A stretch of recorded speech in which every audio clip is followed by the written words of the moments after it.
Right. This was a question that we were actually having a look at before our session ended.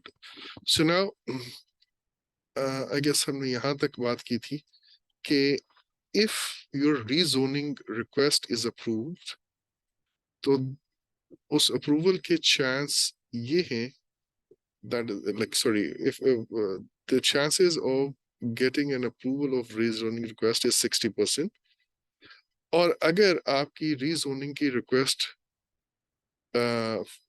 it fails और आपकी रीजोनिंग की request reject हो जाती है, तो फिर आप उस प्रॉपर्टी को एज इट इज डंप कर सकते हैं, और वो डंप होगी 250 में, 2,50,000 में।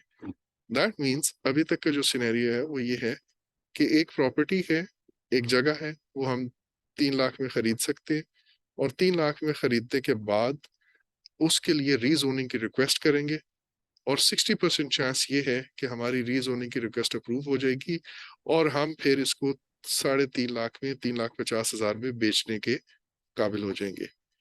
और 40% चांस ये है कि हमारी रीजोनिंग की रिक्वेस्ट फेल हो जाएगी, और अगर वो रीजोनिंग की रिक्वेस्ट फेल होती है तो फिर हम इसको 2.5 लाख में, 2,50,000 में इसको सेल कर देंगे या डंप कर देंगे। अच्छा, अब जब रीजोनिंग की रिक्वेस्ट रिजेक्ट होती है तो फिर हमारे पास दो पॉसिबल ऑप्शंस मौजूद हैं। एक ऑप्शन ये है कि हम उनके इस फैसले को कबूल करते हुए इसको डंप कर दें, दैट्स इट। और दूसरा ये है कि हम इसके अगेंस्ट अपील में जाएं कि आपने हमारी रीजोनिंग की जो रिक्वेस्ट है वो रिजेक्ट क्यों की है, उसके अगेंस्ट अपील में जाएंगे। अच्छा, अब अपील में अगर हम जाते हैं तो सिर्फ 10% चांस है कि हमारी ये अपील जो है वो सुनी जाएगी या हमारी अपील जो है वो कामयाब रहेगी। 90% चांस यही है कि हमारी अपील भी रिजेक्ट हो जाएगी। अच्छा, अब रीजोनिंग करवाने के लिए एंड अपील में जाने के लिए दोनों की एक फीस है। रीजोनिंग की भी 5,000 की फीस है, और अपील में जाने के लिए भी 5,000 की फी है। इसका मतलब ये हुआ कि 3 लाख में अगर मैं ये जमीन खरीदता हूं तो प्लस 5,000 मुझे देने पड़ेंगे, वो रीजोनिंग की रिक्वेस्ट होगी। और चाहे वो रीजनिंग की रिक्वेस्ट अप्रूव होती है या रिजेक्ट होती है, मेरे 5,000 लगेंगे ही लगेंगे। लेकिन अगर रीजनिंग की रिक्वेस्ट रिजेक्ट हो जाती है और उसके बाद मैं अपील में जाता हूँ तो फिर मुझे 5,000 और देने पड़ेंगे, और फिर दैट मीन्स मुझे 10,000 एक्स्ट्रा देंगे। एक 3 लाख ये, 5,000 की रीजनिंग की रिक्वेस्ट और 5,000 की अपील की रिक्वेस्ट। सो इन चीजों को सामने रखते हुए now we need to take a decision कि हमें इस रियल स्टेट या इस प्रॉपर्टी के इस वेंचर में इन्वेस्ट करना चाहिए या नहीं करना चाहिए। तो पहले तो हम इसको डिसीजन ट्री एनालिसिस या डिसीजन ट्री की मदद से इस प्रॉब्लम को जरा कैप्चर करने की कोशिश करते हैं डायग्रामेटिकली, और फिर इसके ऊपर earned value, sorry earned value कह रहा हूँ, एक्सपेक्टेड मॉनेटरी वैल्यू को हम यूज करते हुए इस रिक्वेस्ट को या सॉरी इस डिसीजन को हम देखेंगे कि हमारे लिए कौन सा डिसीजन वायबल है। So now let's have a look on this. Again the same notes that we will use. हमारे पास दो डिसीजंस, दो पॉसिबल हैं, चीजें हैं जो हम कर सकते हैं। एक ये है कि हम चीज को बाय करें, और दूसरा ये है कि हम उस प्रॉपर्टी को बाय ना करें। राइट, हमारे पास जो डिसीजन लेना है वो ये है कि वेदर टू परचेज इट और नॉट। अगर हम परचेज करते हैं तो हमारी इन्वेस्टमेंट एक तो वो $300,000 है ही है जो जमीन की कीमत है, प्लस 5,000 मुझे और लगाने पड़ेंगे रीजोनिंग के। अच्छा, अब अगर मैं इसको खरीद लेता हूं और रीजोनिंग की तरफ चला जाता हूं तो फिर क्या होगा? फिर मेरे पास दो पॉसिबल चांसेस हैं। एक चांस ये है कि मेरी रीजोनिंग की रिक्वेस्ट जो है वो अप्रूव हो जाएगी, और अगर अप्रूव हो जाती है तो मुझे 3.5 लाख में मैं इसको बेच सकूंगा। सो और अगर मेरी रीजोनिंग की रिक्वेस्ट रिजेक्ट हो जाती है तो फिर मेरे पास दोबारा से दो डिसीजंस मैं ले सकता हूं। एक डिसीजन में ये ले सकता हूं कि उस फैसले को एज इट इज कबूल कर लूं, और दूसरे डिसीजन में ये ले सकता हूं कि मैं अपील में चला जाऊं। यहां तक बात क्लियर है?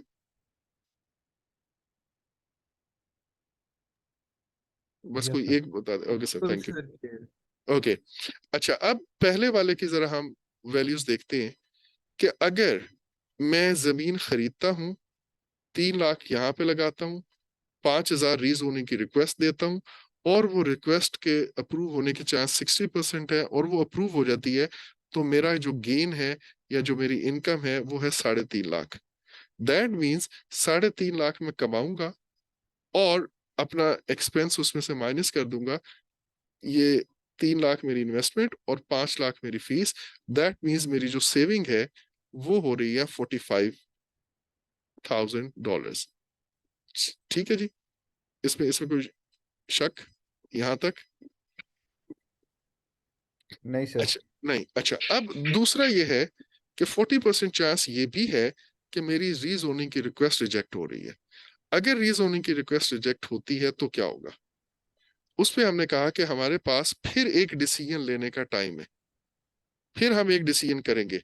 सो अब आप देखें, ये जो सेकंड पार्ट है, यहाँ पे फिर एक डिसीजन आ गया। पहला डिसीजन तो ये था कि हम जमीन खरीदे या ना खरीदे, और दूसरा अब आगे चल के अगर हम खरीदते हैं तो उसमें आगे चल के एक और डिसीजन आ गया है कि यार अगर रीजोनिंग की रिक्वेस्ट रिजेक्ट हो जाएगी तो फिर हम डंप करें उसको या अपील पे जाएं। अच्छा, डंप करेंगे तो ज़ाहिर है फिर कुछ भी नहीं होगा, लेकिन अगर अपील पे जाते हैं तो फिर अपील के अप्रूव होने का भी चांस है और रिजेक्ट होने का भी चांस है। डंप के केस में हमारे सामने ये चीज नजर आ रही है कि अगर हम इसको एज इट इज डंप करें तो वो डंप कितने में होगी? 2.5 लाख में, 2,50,000 में। जबकि इस पे हम 3 लाख वो जो प्रॉपर्टी खरीदी थी उस पे लगे थे, 5,05,000 मेरे लगे थे रीजोनिंग की रिक्वेस्ट में। दैट मीन्स मुझे $55,000 का लॉस हो जाएगा अगर मैं इसको एज इट इज डंप करता हूँ, और अगर मेरी रीजोनिंग की रिक्वेस्ट रिजेक्ट होती है तो। लेकिन अगर मैं अपील में जाता हूँ फिर क्या होगा? तो मुझे 5,000 अपील की रिक्वेस्ट मजीद भरनी पड़ेगी, फीस अपील करने की। और फिर उसके अंदर मेरे पास जो चांस है, सॉरी, उसमें अपील होने के केस में या अपील पे अगर मैं डिसीजन लेता हूं कि मैं अपील पे जाऊंगा, तो फिर मेरे पास 90% चांस ये है कि मेरी अपील रिजेक्ट हो जाएगी, और मेरे पास सिर्फ 10% चांस ये है कि मेरी अपील अप्रूव हो जाएगी। Right? Is it clear? Reject होने के केस में मैं अगेन जाहिर है फिर दोबारा डंप ही करना पड़ेगा, क्योंकि यहाँ पे जब रीजोनिंग की रिक्वेस्ट रिजेक्ट हुई तो मैंने कहा मैं डंप कर दूंगा। अच्छा, फिर दूसरा, या मैं डंप कर सकता हूँ या अपील की तरफ जाता हूँ। अगर मैंने अपील की और फिर अपील भी रिजेक्ट हो गई तो मेरे पास कोई चारा नहीं होगा कि मैं इसको सिर्फ डंप ही करूं। तो मैंने इसको डंप अगर करता हूँ तो जाहिर है वही 2.5 लाख मुझे मिलेगा, जबकि मैं इस पे इन्वेस्ट पहले यहाँ पे 3 लाख ये कर चुका हूँ, रीजोनिंग की रिक्वेस्ट 5,000 वो भर चुका हूँ, प्लस 5,000 मैं और भर दूंगा अपील का भी, और ये सारे का सारा मेरा डूब जाएगा। ठीक है जी। 60,000 का आपको लॉस हो जाएगा। हाँ, मुझे 60,000 का लॉस हो जाएगा, बिल्कुल सही है। तो यहाँ पे वो 60,000 एंड नोड पे या एंड ऑफ ब्रांच पे ये चीज यहाँ पे शो हो रही है कि मैंने 2.5 लाख कमाया, लेकिन उस 2.5 लाख कमाने के लिए, जो कि डंप करने के केस में था, मैंने पहले 3 लाख ये लगाया, 5,000 मैंने रीजोनिंग की रिक्वेस्ट की, और 5,000 ही मैंने अपील की रिक्वेस्ट की। अच्छा, लेकिन अगर मेरी अपील एक्सेप्ट हो जाती है, जिसके होने के चांस सिर्फ 10% है, तो इस केस के अंदर क्या है? इसमें मैं फिर इसको तीन वो जो 3,50,000 में बेच सकूंगा। ठीक हो गया? 3,50,000 में बेच सकूंगा, लेकिन इस पे मेरा जो एक्सपेंस है 3 लाख ये वाला है, 5,000 मेरा लगेगा रीजोनिंग की रिक्वेस्ट का, और 5,000 अपील का। लेकिन ये जरूर है कि मैं इसको 3.5 लाख में बेचने के काबिल हो जाऊंगा, जो कि हमने यहाँ पे भी किया था। इस केस में मेरी जो सेविंग हो रही है वो है 40,000 की। ये पूरा सिनेरियो आपको क्लियर है सबको? बिल्कुल सर, ठीक हो ओके, गया। ग्रेट। अच्छा, अब इसको हम एक्सपेक्टेड मॉनेटरी वैल्यू के थ्रू सॉल्व करेंगे। सॉल्व करने के लिए सबसे पहली जो चीज मुझे डिसाइड करनी है वो ये करनी है कि अगर मेरी रीजोनिंग की रिक्वेस्ट रिजेक्ट हो जाती है तो मुझे क्या डिसीजन लेना चाहिए। हम इसको रिवर्स ऑर्डर में करेंगे। क्या मैं इसको डंप कर दूं एज इट इज, या मैं अपील पे जाऊं? तो पहले हम अपील की एक्सपेक्टेड मॉनेटरी वैल्यू ले लेंगे। और इसी तरह डंप करने की एक्सपेक्टेड मॉनेटरी वैल्यू ले लेंगे।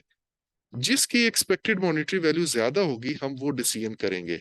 अगर डंप करने की एक्सपेक्टेड मॉनेटरी वैल्यू ज्यादा है तो हम डंप कर देंगे। अगर अपील करने की एक्सपेक्टेड मॉनेटरी वैल्यू ज्यादा है तो हम अपील करेंगे। जब ये डिसाइड हो जाएगा कि डंप करना है या अपील करना है, फिर हम यहाँ से वापस रिवर्स चलेंगे। सबसे पहले हमने ये देखना है कि expected monetary value dump sorry appeal करने में की ज्यादा है या डंप करने की। अच्छा, आप ये बताएं कि यहाँ पे जो मैंने ये कैलकुलेशन की हुई है, ये जो अभी आपके सामने स्क्रीन पे आई है, ये वाली, ये क्या कर शो कर रही है? मेरा 60,000 का लॉस होगा जिसके होने के चांसेस 90% हैं, और मेरा 40,000 का प्रॉफिट होगा जिसके होने के चांसेस 10% हैं। ये दोनों मिला के मेरा लॉस कितना हो रहा है? 50,000 का। Is it clear? जैसे हमने पिछली एग्जांपल में कहा था कि एक चांस है 90%, और उसकी जो एक्सपेक्टेड मॉनेटरी है वैल्यू या उसका जो इम्पैक्ट है वो है -60K, यानी कि 60,000 का लॉस हो रहा है। और हमने कहा था कि हम प्रोबेबिलिटी को इम्पैक्ट से मल्टीप्लाई कर देते हैं। तो जब मैंने इसको प्रोबेबिलिटी को इम्पैक्ट से मल्टीप्लाई किया तो यहाँ पे मेरे पास 60K which is negative which is loss into 0.9, और दूसरा मेरे पास था 10% चांस है या प्रोबेबिलिटी है कि मुझे 40,000 का प्रॉफिट होगा। तो प्लस 40 इंटू 0.1, इन दोनों को कंबाइंड करके अपील पे जाने की जो कंबाइंड एक्सपेक्टेड मॉनेटरी वैल्यू आई है, इट इज 50K। यहां तक किसी को ना समझ आया मैंने कैसे 50K कैलकुलेट किया? Is it clear? ठीक। जी जी सर। ओके। अच्छा, जब मैंने ये कर लिया उसके बाद अब नेक्स्ट स्टेप है कि मेरा ये डिसाइड हो गया कि यहाँ पे एक्सपेक्टेड मॉनेटरी वैल्यू अपील करने के केस में 50,000 नेगेटिव, यानी कि 50,000 का नुकसान हो रहा है, और अगर मैं डंप करता हूं तो फिर मुझे 55,000 का नुकसान हो रहा है। तो आपके ख्याल में हमें क्या करना चाहिए कि अगर मेरी रीजोनिंग की रिक्वेस्ट रिजेक्ट होती है तो डंप करना चाहिए या अपील करेंगे? हम अपील अपील। करेंगे सर। अपील करेंगे, यहाँ पे नुकसान कम है, डंप करने के केस में नुकसान ज्यादा है। राइट? तो मैं इसको ड्रॉप कर रहा हूं कि डंप तो मैं किसी सूरत नहीं करूंगा, मैं एक दफा अपील जरूर करूंगा, क्योंकि इस सूरत में लॉस फिर भी कम ही होना है, उसके लॉस के चांसेस कम है। तो अब इसमें व्हाट आई डिसाइडेड कि रीजोनिंग के केस में मेरे पास जो वैल्यू मैं कौन सी पिक करूं, -55 लगाऊं या -50 लगाऊं। तो मैंने कहा कि मैंने फैसला कर लिया कि मैंने -50 की तरफ जाना है, यानी कि अपील की तरफ जाना है। तो यहाँ पे मेरे पास कौन सी ब्रांच में -50 आ जाएगा? Go for appeal if reasoning is rejected. अब मेरे पास ये ब्रांच बड़ी क्लियर हो गई है, मतलब मैंने रिवर्स में वो डिसीजन ले लिया है। अब ये वो पहले वाला क्वेश्चन है जो हमने थोड़ी देर पहले, मतलब ब्रेक से पहले हमने किया था, कि 60% चांस ये है कि मुझे 45,000 बचेंगे, और 40% चांस ये है कि मुझे 50,000 का नुकसान होगा। तो इन दोनों को 45K multiplied by 0.6 plus -50K multiplied by 0.4, और यहाँ पे मेरे पास कितनी आ रही है इसकी वैल्यू? 7,000। करेक्ट? सर जी जी। ये वाला कौन सा रीजनिंग रिक्वायरमेंट अप्रूवल जो हम कर रहे हैं, हाँ, ये कौन सी कैलकुलेशन थी सर? ये वाली नहीं सॉरी, समझ रही। रीजॉइनिंग की रिजेक्टेड अपील पे। ये नहीं, ये दोनों की कंबाइंड है, ये बाय डिसीजन का कंबाइंड इफेक्ट आ रहा है अब। यानी रीजोनिंग अगर अप्रूव होगी या रीजोनिंग अगर रिजेक्ट होगी, नहीं नहीं, ये फर्स्ट सेकंड देखिए, केस में। आपने दोनों के केस में हम क्या करते हैं, अपने डिसीजन की जो total expected average expected monetary value है वो लेते हैं। ठीक है? और एक्सपेक्टेड मॉनेटरी वैल्यू उस डिसीजन के लेने की ये है कि जो भी आगे पॉसिबल चांसेस हैं उनके प्रोबेबिलिटी और इम्पैक्ट को मल्टीप्लाई करके आपस में ऐड कर दो।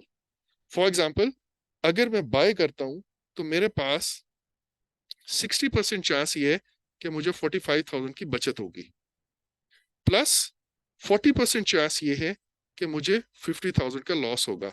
इन दोनों को कंबाइंड करूंगा मैं, आपस में ऐड करूंगा, तो मुझे बाय डिसीजन की एक्सपेक्टेड मॉनेटरी वैल्यू आ जाएगी। Is it clear? जी सर। ओके, सो बस दैट, थोड़ी सी कंफ्यूजन रह गई है जी जी बोले बोले। सर पहले आपने बताया कि हम अपील में जाएंगे या नहीं जाएंगे, उसका हाँ हमने वो हो गया, निकाला और वो एक हमने फैसला कर लिया लिया कि था हर, एक कि सॉरी, हमने अपील में जाना है जाना है। सर। वो कैसे, अच्छा वो कैसे निकाला था, वो वो कैसे इसी निकाला? तरह से हमने परसेंटेजेस को दो, मल्टीप्लाई दोनों दोनों, करके। हाँ कि दोनों चांसेस हैं, रिजेक्ट होने के केस में भी चांस था और एक्सेप्ट होने के केस, ऐसे ही था ना? बिल्कुल सर। तो बिल्कुल उसी तरह आप दोबारा यहाँ पे कर रहे हैं, फिर वहां पे भी एक डिसीजन लेना था कि अपील पे जाना। इस जगह पे एक डिसीजन नोट था ना कि आपने अपील करनी है या रिजेक्ट, आपने अपील नहीं करनी है। बिल्कुल बिल्कुल सर। बिल्कुल उसी तरह आप दोबारा आ रहे हैं डिसीजन पे कि मुझे बाय करना चाहिए। तो बाय करने के लिए एक्सपेक्टेड मॉनेटरी वैल्यू कैसे कैलकुलेट करेंगे? हम कहेंगे कि इसके दो दो चांसेस हैं, 60 इंटू दिस, 40 इंटू दिस, बिल्कुल उसी तरह। ठीक हो, ठीक है, बिल्कुल सही हो गया। अच्छा, तो इनका जो बाय करने की हमारे पास average net expected monetary value आ रही है, इट इज 7,000। और अगर मैं बाय नहीं करता तो फिर क्या है? फिर तो नो प्रॉफिट नो लॉस, उसकी जीरो है ना। मींस एक लैंड आई थी, एक अपॉर्चुनिटी आई थी, मैंने कुछ भी नहीं किया, बस बैठा रहा, तो that means no profit no loss, उसमें तो कोई एक्सपेक्टेड मॉनेटरी वैल्यू नहीं है। सो यहाँ पे बाय करने की जो एक्सपेक्टेड मॉनेटरी वैल्यू है वो 7,000 आ रही है, डोंट बाय की जो वो 0,000 आ रही है। तो आप क्या करना चाहिए आपको? हम लेंगे, हम बाय करेंगे, बिकॉज बाय करने में उसकी एक्सपेक्टेड वैल्यू ज्यादा है as compare to if I don't buy it. Is it clear? Yes sir, बिल्कुल ठीक हो। ओके, सो ये आपने अभी देखा कि decision tree was a basic technique जिससे हमारा वो पूरी जो प्रॉब्लम है उसको हमने इस तरह डिसीजन और चांस नोट्स की मदद के उसको रिप्रेजेंट कर लिया। उससे हमारी अंडरस्टैंडिंग की क्लैरिटी आ गई। फिर उसके ऊपर हमने एक्सपेक्टेड मॉनेटरी वैल्यू लगाई और फिर ये देखा कि कौन सी ब्रांच की या कौन सी डिसीजन की एक्सपेक्टेड मॉनेटरी वैल्यू कितनी है, और उस हिसाब से हमने डिसीजन ले लिया। अच्छा, लेकिन होता यह है कि बहुत सारे प्रॉब्लम्स ऐसे होते हैं जहां पे हम मॉनेटरी वैल्यू की टर्म्स में बात नहीं कर रहे होते। दैट मींस उसकी मॉनेटरी टर्म्स में हम वैल्यू निकाल ही नहीं सकते शायद। क्लियर? अच्छा, जब हम उसकी मॉनेटरी उसमें नहीं निकाल सकते, तो उसके लिए एक हम ऑल्टरनेट मेथड यूज करते हैं और उस मेथड को कहते हैं expected utility. Expected utility, right? ये आपके सामने जो भी स्क्रीन आई है इसके ऊपर डिफरेंट टेक्निक्स हैं जो हमने पढ़नी थी। एक हमने कर लिया डिसीजन ट्री एनालिसिस, दूसरा हमने कर लिया एक्सपेक्टेड मॉनेटरी वैल्यू। लेकिन हमने कहा कि ये एक्सपेक्टेड मॉनेटरी वैल्यू हम डिप्लॉय करते हैं इस डिसीजन ट्री एनालिसिस पे। और फिर अभी हम बात ये कर रहे हैं कि हर दफा पैसा ही तो नहीं चीज होती, बाज दफा किसी चीज की जर्नल यूटिलिटी, उसका उसकी आफादियत, उसका फायदा हमने वो भी देखना होता है पैसे की टर्म्स के अलावा। तो जो एक्सपेक्टेड यूटिलिटी है, हम इसको भी इसके ऊपर डिसीजन ट्री एनालिसिस के ऊपर डिप्लॉय कर सकते हैं।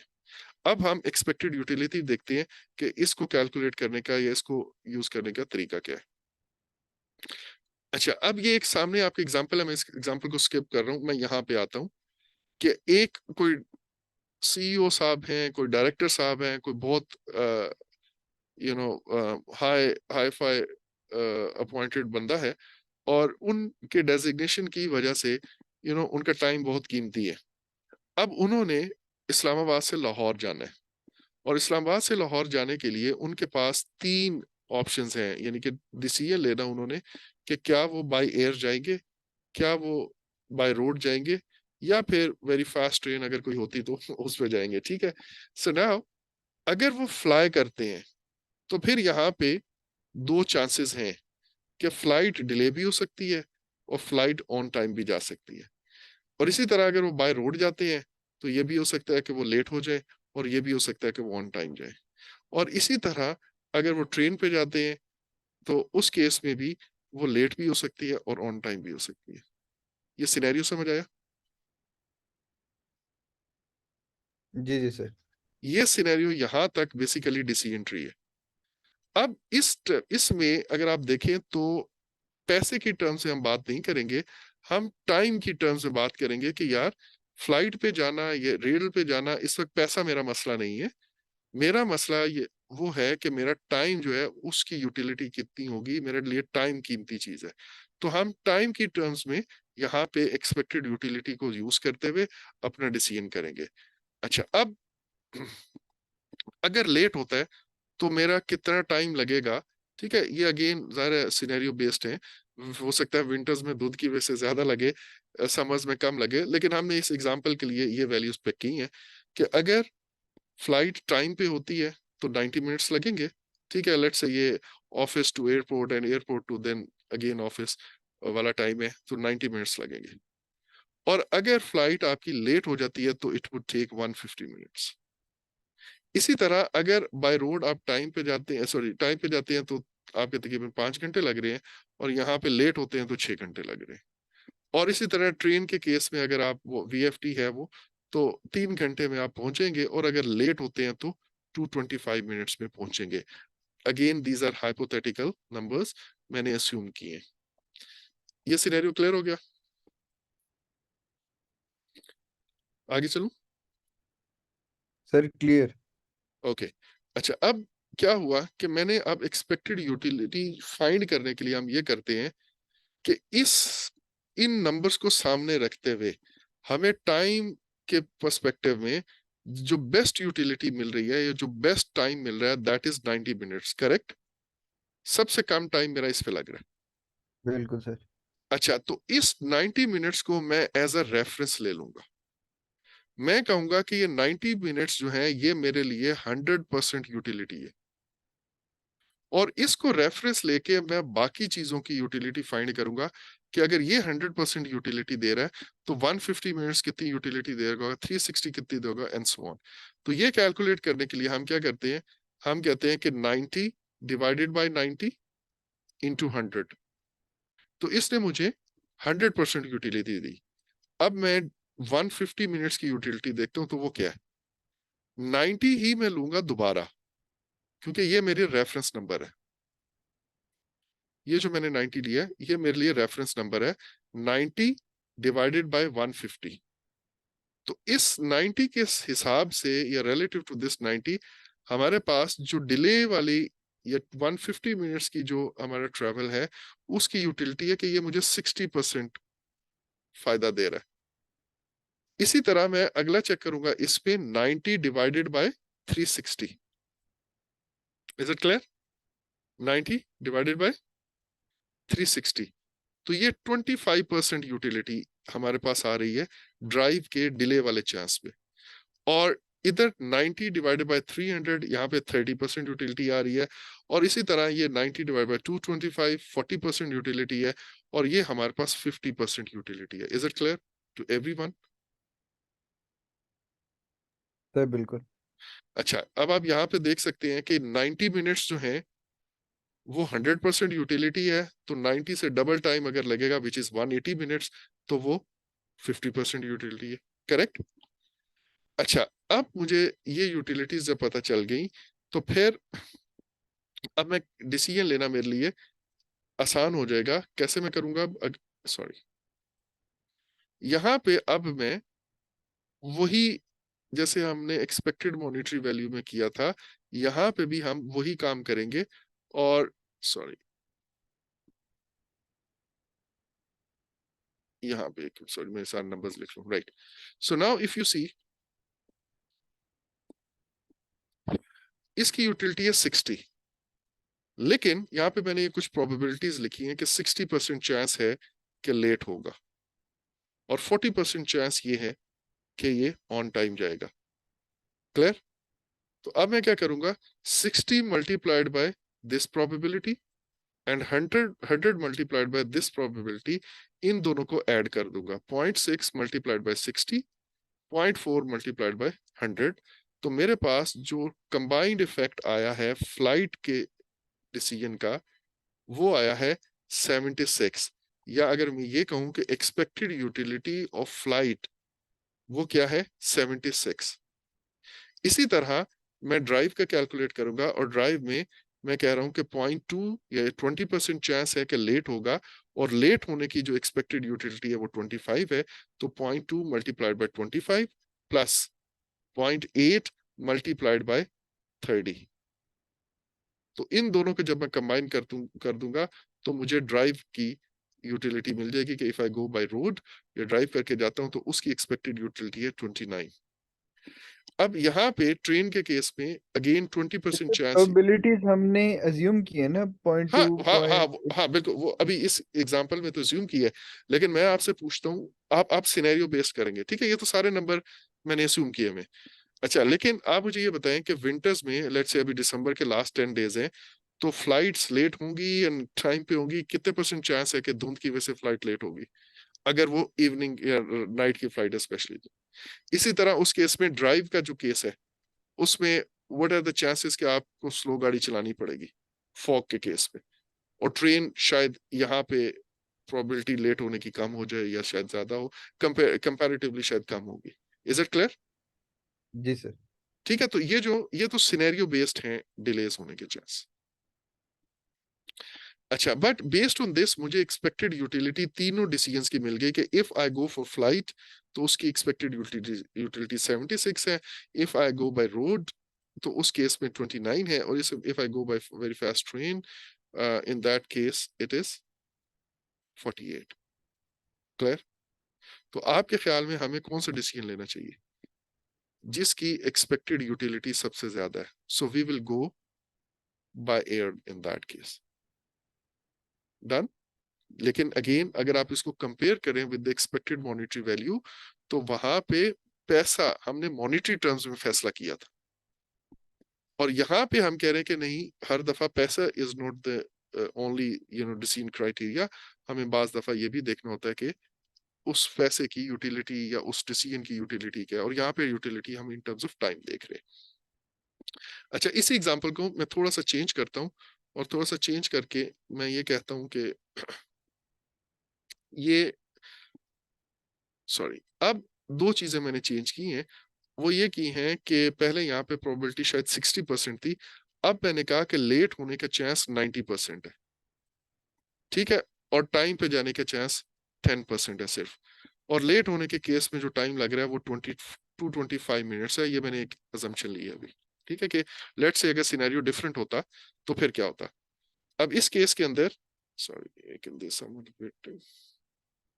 अच्छा, अब इस केस के अंदर अगर आप देखें तो हमने जो हमारे पास फ्लाइट में डिले होने का यूटिलिटी है वो हमने कैसे फाइंड की? अगेन वही 90 मिनट्स को रेफरेंस लिया, 90 डिवाइडेड बाय 225 यहाँ पे किया, तो 40 जो है वो मेरे पास यूटिलिटी आई है, और बाकी सारी उसी तरह ही है जैसे हमने पहले की था, सिनेरियो में मैंने कोई चेंज नहीं की है। अच्छा, नाउ हम इधर देखते हैं, यहाँ पे बिल्कुल उसी तरह जैसे थोड़ी देर पहले हमने किया, लेकिन इस दफा थोड़े से नंबर्स डिफरेंट है, और नंबर्स डिफरेंट होने की वजह से उसका इफेक्ट क्या है कि मेरे पास जो फ्लाइट के केस में 90% चांस ये है कि मुझे 40 यूटिलिटी मिलेगी, और 10% चांस ये है कि मेरी यूटिलिटी वुड बी 100%। इन दोनों को कंबाइंड मैंने किया तो मेरे पास 46 आ गई एक्सपेक्टेड यूटिलिटी फ्लाइट के केस में। ड्राइव के केस में उसी तरह अभी भी 29 है, और ट्रेन के केस में अभी भी 48 है। तो अब मेरा डिसीजन क्या होना चाहिए इन दिस सिनेरियो? 48 वाला सर, 48 वाला, VFT। Yes, VFT. So now I will go by train, क्योंकि ट्रेन की अब जो है वो वीएफटी की जो मेरे पास यूटिलिटी है दैट इज फार हायर, और higher than others at least, right? So जी सर। ये तीन टेक्निक्स थी जो आपने अभी पढ़ी, और ये हम क्वांटिटेटिव रिस्क एनालिसिस जब कर रहे होते हैं तो हमें डिफरेंट सिनेरियोज में चीजें, मैंने आपको कहा था कि जो मेरा एक्चुअल मॉडल है उस मॉडल को, जो मेरा रियल लाइफ है जिसको मैंने एनालिसिस करना है या जिस पे मैंने कुछ सिमुलेशन करनी है, और उसके नतीजे में मैंने ये देखना है कि यार मेरे पास आउटकम क्या आ रहा है, इस मॉडल को बनाने के लिए हम इन चीजों का सहारा ले सकते हैं कि हम डिसीजन ट्री एनालिसिस लें, एक्सपेक्टेड यूटिलिटी लें। अब मेरे पास ये डिसीजन हो गया कि मुझे वीएफटी पे जाना है, तो यहाँ पे मैं वीएफटी जो है उसको मॉडल कर लूंगा, वो ज्यादा बेहतर है एज कंपेयर टू दिस। और ये पूरे का पूरा सिनेरियो भी मैं अपने मॉडल में एज इट इज इंसर्ट कर सकता हूँ, और वो डिफरेंट प्रोबेबिलिटीज देखेगा कि लेट्स से दिसंबर के महीने में हमारे पास कौन सी चीज कितनी प्रोबेबिलिटी होती है, और उस प्रोबेबिलिटी की बेस पे यहाँ पे इंसर्ट करके हमें आउटपुट पे भी चीजें थ्रो कर सकता है। ठीक है, अब ये जो बातें मैं कर रहा हूँ कि मॉडल है, सिमुलेशन है, इस पे मैं अभी थोड़ी सी बात करूंगा अभी। ठीक है, मैं बाकी चीजों को बाद में अब डिस्कस करूंगा, that is important point. I don't know, मेरे ख्याल में we may not be able to continue after 8 minutes, तो अभी इस गिवन टाइम में जो चीजें मैं समझा सका मैं जल्दी से समझा देता हूँ, राइट। अच्छा, अब कुछ बातें हैं वो मैं ब्लैंक स्क्रीन पे करूंगा because I am just leaving the slides now. अच्छा, अब पहली बात, मैंने अभी 2-3 टर्म्स यूज की। एक टर्म है प्रोबेबिलिटी डिस्ट्रीब्यूशन।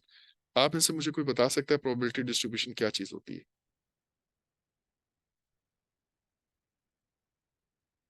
ओके, मेरे ख्याल में आप पे ना रहा हूं, मैं जल्दी जल्दी बता देता हूँ। बेसिकली प्रोबेबिलिटी डिस्ट्रीब्यूशन, जो मेरा पास्ट डाटा है, उस डाटा के अगेंस्ट मुझे एक शेप मिलती है, और वो शेप बेसिकली प्रोबेबिलिटी डिस्ट्रीब्यूशन कहलाती है। फॉर एग्जांपल, हमने ये जिस दिन आपका क्वालिटी का पेपर था उस दिन हमने ये कहा कि यार आपकी क्लास का डाटा, सिर्फ आपकी क्लास नहीं, लेट्स से मैं पिछले एमपीएम में प्रोजेक्ट रिस्क मैनेजमेंट के मिड टर्म के जो मार्क्स है वो पिछली 10 क्लासेस का या 10 सेमेस्टर्स का डाटा उठाता हूँ। उन 10 सेमेस्टर्स का डाटा मुझे ये बताता है कि लेट्स से मिड टर्म में जो एवरेज स्कोर है, मैं परसेंटेजेस की टर्म्स में बात करूंगा, थोड़ा सा काम आसान रहेगा, कि यार एवरेज स्कोर 70 आता है। ऑलमोस्ट ऑलमोस्ट आप कह लें कि 300 स्टूडेंट हैं टोटल पिछले 10 सेमेस्टर में जिन्होंने रिस्क मैनेजमेंट पढ़ा है इन एमपीएम। तो आउट ऑफ 300 मेजॉरिटी जो वो लाई कर रही है वो एक एवरेज स्कोर पे लाई कर रही है, लेट्स से 65 से लेकर वो आ रहे हैं 75 तक। तो और वो है out of let's say 10 semester में 300 स्टूडेंट थे, तो 300 में से मैं ये कहता हूँ कि लेट्स से अबाउट 175 या 170 स्टूडेंट्स जो हैं वो, उनका स्कोर इस रेंज में रहा। फिर इसी तरह कुछ स्टूडेंट्स हैं वो इससे ऊपर होंगे, लाइक वो लेट्स से 75 से लेकर 85 के दरमियान होंगे। कुछ स्टूडेंट हैं वो इससे भी ऊपर चले जाएंगे, 85 से 95 है, और इक्का दुक्का कोई 95 से ऊपर भी लेने वाले सरफिरे होंगे। और इसी तरह यहाँ पे लेट्स से 65 से नीचे 55 है, उससे नीचे में भी 45 है, और कुछ शायद इससे नीचे भी होंगे। तो अब ये जो पास डाटा है इसने एक शेप बनाई है, और ये shape generally most of the natural events वो इसी तरह की शेप बन रही होती है, और ये मोस्ट नॉर्मल शेप है जो हम कहते हैं, और इसको बेल कर्व भी आपने कहा होगा, इसका आपने नाम नॉर्मल डिस्ट्रीब्यूशन भी सुना होगा। तो ये नॉर्मल डिस्ट्रीब्यूशन है, ये नॉर्मल डिस्ट्रीब्यूशन शो कर रही है आपकी, या रिप्रेजेंट कर रही है आपकी क्लास का जो प्रोजेक्ट रिस्क मैनेजमेंट के 10 सेमेस्टर के स्टूडेंट्स के स्कोर्स को। यहां तक बात समझ आ गई?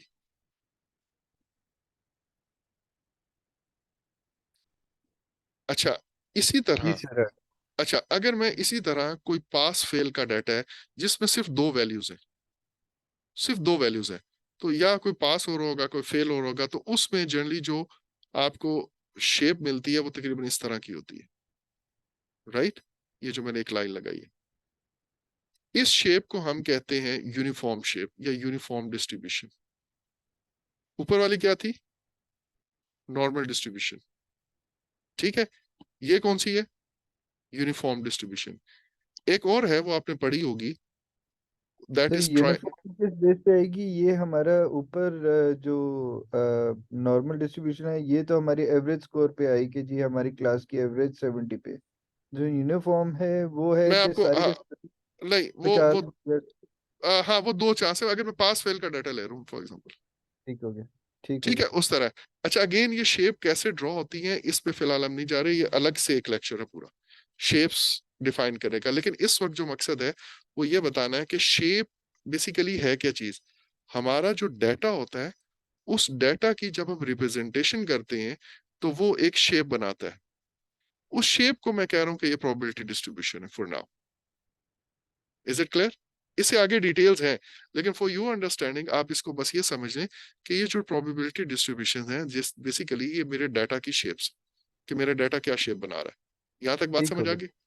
अच्छा, जी सर इसी तरह एक और है, वो है ट्रायंगुलर डिस्ट्रीब्यूशन। ट्रायंगुलर डिस्ट्रीब्यूशन में हम कहते हैं मोस्ट लाइकली, ठीक है, worst case scenario, best case scenario, इनको जब हम बनाते हैं जो शेप बनती है उसको हम कहते हैं ट्रायंगुलर डिस्ट्रीब्यूशन। इसी तरह बीटा डिस्ट्रीब्यूशन का नाम आपने सुना होगा। उसमें क्या है कि मोस्ट लाइकली का सिनेरियो जो है वो 4 टाइम्स होता है, और वर्स्ट लाइकली जो वर्स्ट केस सिनेरियो है, और इसी तरह जो पेसिमिस्टिक सिनेरियो है, sorry optimistic best case scenario, उनका एक एक चांस होता है, उसको हम कहते हैं बीटा डिस्ट्रीब्यूशन। इसके अलावा long normal, normal, uniform, Python, ये सारी डिस्ट्रीब्यूशंस के नाम है, ठीक है। लेकिन हर डिस्ट्रीब्यूशन किसी एक शेप को रिप्रेजेंट कर रही होती है। यहां तक बात क्लियर होगी? अच्छा, जी सर अब ये जो शेप्स हैं, मैं इन शेप्स को कैसे रिप्रेजेंट कर सकता हूं, या मैं इन शेप्स को कैसे डिफाइन कर सकता हूं? फॉर एग्जांपल, अगर मैं नॉर्मल डिस्ट्रीब्यूशन लूं, तो नॉर्मल डिस्ट्रीब्यूशन में ये भी एक शेप हो सकती है, और नॉर्मल डिस्ट्रीब्यूशन में ये भी एक शेप हो सकती है। अच्छा, ये शेप इस जगह पे भी आ सकती है, ये शेप इधर भी आ सकती है। एवरेज किस जगह पे है, यहाँ पे है या यहाँ पे है, यहाँ पे है, ये भी पता चलता है। हर शेप अपने शेप फैक्टर्स के थ्रू रिप्रेजेंट होती है, ये बात याद रखिएगा। शेप को रिप्रेजेंट करने के लिए, या किसी को ये बताना हो कि यार ये शेप है, तो आप उसको शेप फैक्टर्स बताते हैं। जैसे ही आप शेप फैक्टर्स बताते हैं, तो वो कंप्यूटर हो, वो इंसान हो, वो उस फील्ड का एक्सपर्ट हो, उसे पता चल जाता है कि आपकी शेप कैसी होगी। यहाँ सर तक बात समझ बेशक गई? रिपीट हो रही हो फॉर एग्जांपल ये ऊपर वाले में दो नॉर्मल डिस्ट्रीब्यूशन रिपीट हो नहीं रही हो नहीं नहीं नहीं, रिपीट नहीं हो रही है, तो मैंने ड्रॉ करने के लिए बताया कि आपकी एवरेज इधर आ रही है, एवरेज इधर आ रही है, स्कोर 70% पे आ रहा है, 80% पे एवरेज बन रही है, ये तो मैं वैसे ड्रॉ करके बताया ना। ठीक हो गया सर ठीक है, फिलहाल मैं ये कह रहा हूँ कि मुझे अगर किसी को बताना हो कि शेप ऐसी है या शेप ऐसी है, ये कैसे मैं बताऊंगा? मैं हर शेप के कुछ ना कुछ शेप फैक्टर्स होते हैं, मैं शेप फैक्टर्स के थ्रू बताऊंगा। ये बात समझ आई? जी सर अच्छा, अब डिफरेंट टाइप की जो डिस्ट्रीब्यूशंस हैं, प्रोबेबिलिटी डिस्ट्रीब्यूशंस हैं, ये जो डिफरेंट टाइप की शेप्स हैं, उनके शेप फैक्टर्स भी मुख्तलिफ होते हैं। नॉर्मल डिस्ट्रीब्यूशन में आपने शेप फैक्टर्स सुने होंगे, ये लास्ट मिनट अगर ये ड्रॉप हो गया तो फिर कल ही क्लास होगी, अगर अगर आप लोगों ने लेनी हो तो मुझे बता दीजिएगा। नॉर्मल डिस्ट्रीब्यूशन के केस में शेप फैक्टर्स क्या है? एक मीन होता है या एवरेज होता है, और दूसरा उसका स्टैंडर्ड डेविएशन या डिस्पर्शन होती है, ऐसे ही है ना? ये तो आपने पढ़ा होगा जी कि सर बिल्कुल नॉर्मल पढ़ा नॉर्मल डिस्ट्रीब्यूशन अगर किसी को डिफाइन करनी है, तो आप उसको उसका मीन बता दें और उसकी स्टैंडर्ड डेविएशन बता दें, तो उससे उसको पता चल जाएगा कि शेप क्या है। खुद ही पता चल जाएगा कि शेप इस तरह की है, शेप इस तरह है, कंप्यूटर खुद ही गवर्न कर लेगा। अच्छा, स्कोर 60 से लेकर 90 के दरमियान में वेरी कर रहे हैं, या 50 से लेकर 95 के दरमियान वेरी कर रहे हैं, एवरेज स्कोर किधर है, इन दो शेप फैक्टर्स के थ्रू नॉर्मल डिस्ट्रीब्यूशन डिफाइन हो जाती है। यहां तक बात समझ आ गई? ट्रायंगुलर डिस्ट्रीब्यूशन जो है वो शो होती है तीन शेप फैक्टर्स से। एक को हम